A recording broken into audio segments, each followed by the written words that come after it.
Alright, welcome to my new experiment. I have an area here of my crawl space that has not been repointed. It needs it. It's not quite as bad as some of the other areas that I've already repointed, but this is the base of a different chimney.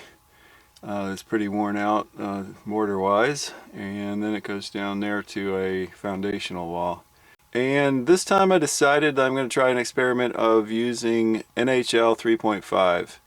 I've had enough discussions now with other people about mortar, and I already had some reservations to begin with, so I bought a bag of NHL and some sand, and that's what I'm going to use for this portion, and we'll just see how it works, and then in the future we'll be able to compare longevity to the other areas that I did with Type O mortar, and it ought to be interesting. In my previous videos I didn't really talk about preparing the joints. I think it was kind of obvious that mine would be super duper easy to prepare because they were just basically just loose sand at that point. These are a little bit different, but I'll tell you what, the tool that I used the most in all this was a tire iron. You look at the business end of the tire iron, the part you use to pry off the hubcap. I have just ground this back down to a nice sharp square end using a file and a grinder, because I had pretty much worn it out on my last repointing jobs. I wore it down to where it was kind of a circle at the end.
Alright, I want to say a quick thing about the raking out of the joints and just how much I'm going to do and how much I'm not going to do.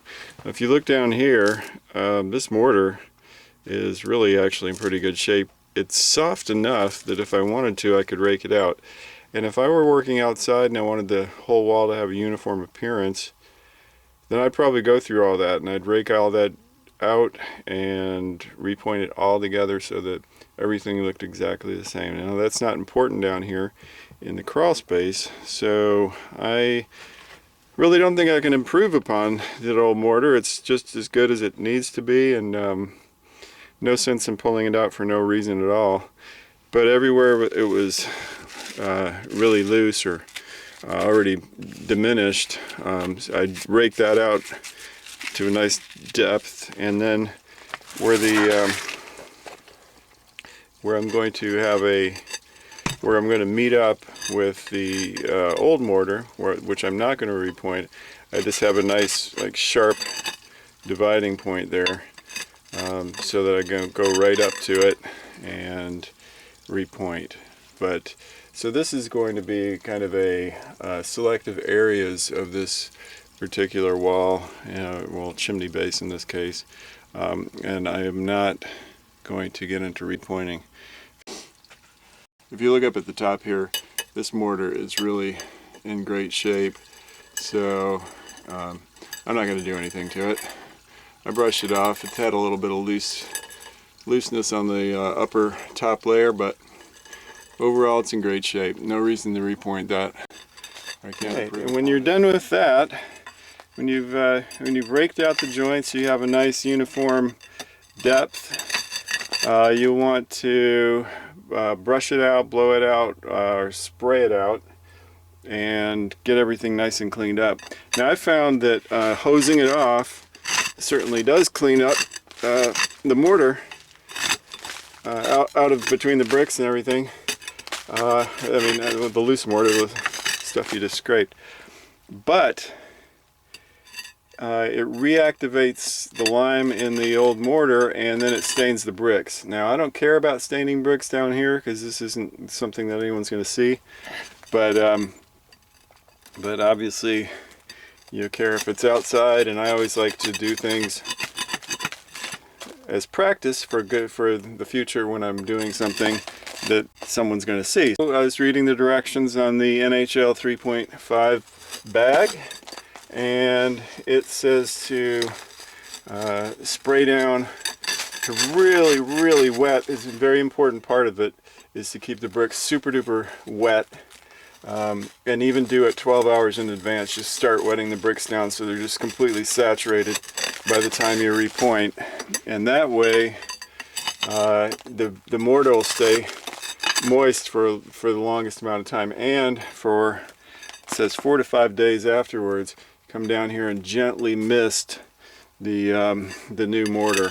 It's just to keep it wet, because it's the water that sets up NHL, naturally hydraulic lime, whereas the the hydrated lime supposedly sets up with carbon dioxide in the atmosphere, and I think I found that that's not always true. I don't think that the bag lime, you get a bag of hydrated lime, and it's pretty much non-reactive.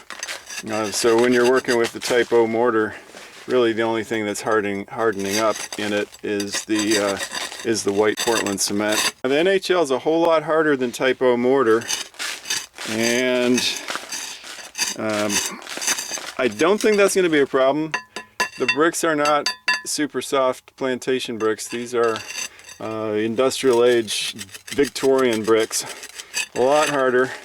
Obviously the mortar that I'm replacing is super duper soft. That's what kind of made me use the Type O in the last place. But I have found out since then that the NHL is breathable, like lime putty mortar, and it's self-healing. It's got a little bit of self-healing properties. So it's really probably the right thing to use, and if it lasts and if it can stand up to rising damp, then it's the right thing. It's a little bit more expensive. I paid $60 for a 50-pound bag. Luckily I have a supplier here in Charleston, and a lot of people, I'd say most people in this country, will not have a supplier. You're going to have to order it. It's going to have to be shipped. It pretty much costs as much to ship it as it does per bag.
Alright, I got underway with the repointing already. I started doing it off camera, just in case I had to swear a lot. But this is going really well, super well actually. I am loving this, naturally hydraulic lime. It is so nice to work with. Way better than the typo mortar. I think I overmixed it. I might have used more water than I am used to, so it's a little bit wetter than I'd like it to be. Hoping there's not a lot of staining because of that.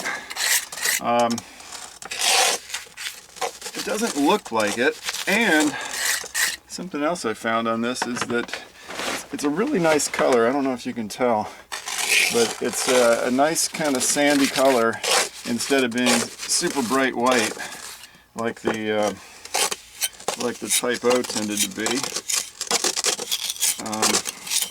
If it stays this color, I'd be really happy. It always tends to get a little brighter though, but gosh, if it's anywhere close to this color, I would be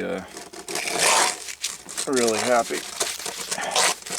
Now, it hasn't started setting up yet. I've been at it about maybe 20 minutes, and I wouldn't have expected it to set up yet. I don't know how long it's going to take. That was one of the great things about the typo, was that it was really, like right about when I'd finish, get done with a batch, it would be setting up, and I could pound it in with the brush before I started mixing the next batch, and it all kind of worked out really well with the timing. This, I don't know, we'll see. It says on the instructions to use it between 45 and 85 degrees. It's probably about 50 degrees right now. I'm on the lower end of that, which I'm sure will mean it will take longer to set up. I definitely gave the bricks a really good soaking before. Not just the initial soaking, but one right before I started working. So I know that it's in a nice wet environment. Have plenty of water. All the water won't get sucked out of it by the bricks. That's the last thing you want.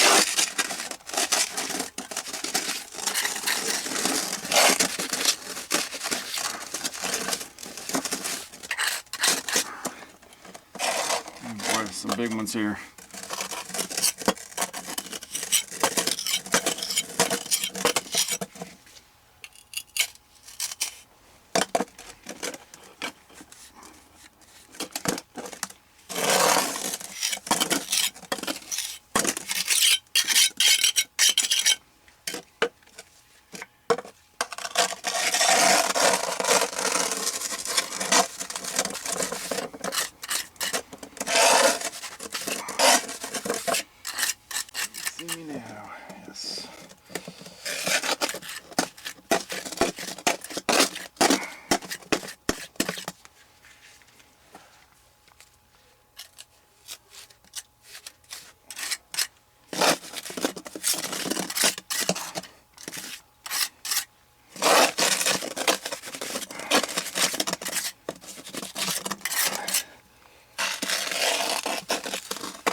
Well, this is actually firmed up pretty fast, so I am ready to knock it in with the brush.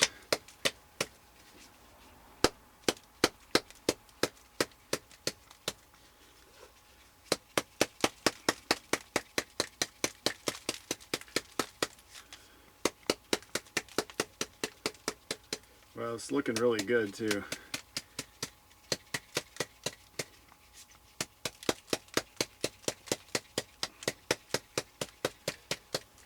Yeah, I like this stuff.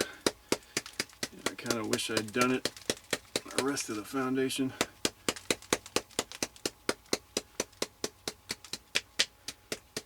But then again, it fails early. Yeah, I can see a little staining on the bricks, so I'm not crazy about that. I still love the color though. This is a great color. It just instantly looks like it's been there for 100 years.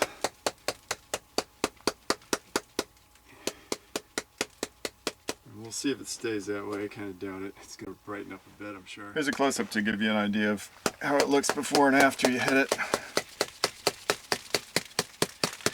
You can see it looks a little more grainy. Takes the marks out from the pointing trowel, and it impacts it into the joint even harder than pushing it. So that's what you're done with, what you got when you're done.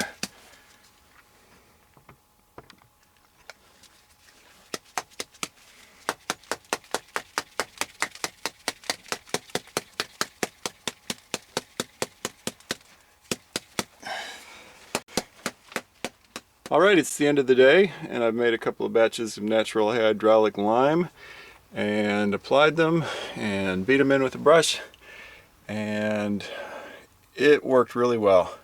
Really liked it, and I found that it hardens up as fast or perhaps possibly faster than the Type O mortar with the Portland cement. This is really good and strong. It held up well to being hit by the brush, and I don't know if you can see that. There's a transition there between the new mortar and the old. The old is, you can see, it's kind of flaky there. It's whiter. I don't know if this new mortar is going to lighten up any, but I really like the color. It's kind of a buff color, and it's perfect. It doesn't stand out as being like, you know, shockingly white and brand new. There's the corner there between the chimney and the foundation wall, and I put mortar in that, and it turned out really well. And down here, so very successful experiment, at least so far. Longevity is the big thing, but I can honestly say that this has been a real pleasure to work with and apply. And so if you watched my earlier videos about Type O mortar and how gung-ho I was about that, maybe I'm changing my mind, and I guess it'll all just have to be down the road years from now that I know the difference. Maybe one of them holds up and one of them doesn't, or they both hold up really well, or this one's too hard and it spalls the bricks. I don't know. But as of today, it was very successful. Thanks for watching.